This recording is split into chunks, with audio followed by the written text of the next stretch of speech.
మనందరికీ తెలుసు బ్యాంక్స్‌లో locker facility ఉంటుంది అని. సో, మన దగ్గర ఉన్న వాల్యుబుల్ థింగ్స్ ఏవైనా ఉంటే అవన్నీ కూడా మనం లాకర్‌లో భద్రపరచుకోవచ్చు.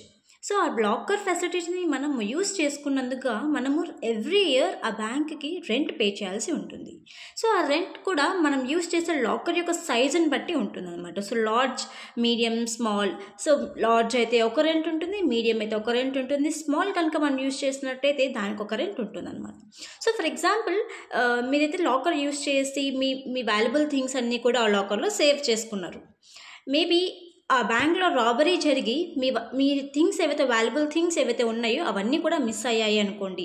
లేకపోతే న్యాచురల్ కెలామిటీస్ వల్ల మిస్‌ఫైర్ అవ్వడం వల్లో ఏదో ఒక కారణం వల్ల ఆ బ్యాంక్‌కి డ్యామేజ్ అయిపోయి మీ వాల్యుబుల్ థింగ్స్ కూడా డ్యామేజ్ జరిగితే అప్పుడు బ్యాంక్ వాళ్ళు మీ వస్తువులని ఎలా మీకు తిరిగిస్తారు అనేది ఇవాళ మనం తెలుసుకుందాము.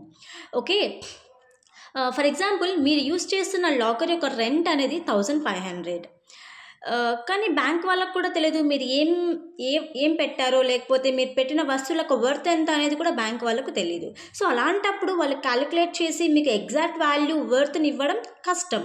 సో, అందుకని ఆర్బీఐ గైడ్లైన్స్ ప్రకారము ఏంటంటే మీరు ఎంతైతే రెంట్ పే చేస్తున్నారో, ఫర్ ఎగ్జాంపుల్ మీ యొక్క లాకర్ యొక్క రెంట్ వచ్చేసి 1500 అయితే దానికి ఇంటూ 100 టైమ్స్ చేస్తే ఎంత వాల్యూ అయితే వస్తుందో దాన్ని బ్యాంక్ వాళ్ళు మీకు పే చేయాల్సి ఉంటుందన్నమాట. సో, 1500 ఇంటూ 100 టైమ్స్ చేస్తే దాన్ని 1,50,000 అవుతుంది. బ్యాంక్ వాళ్ళు మీకు తిరిగి ఎంత ఇవ్వాలి? 1,50,000 మీకు తిరిగి ఇవ్వాలన్నమాట. ఓకే.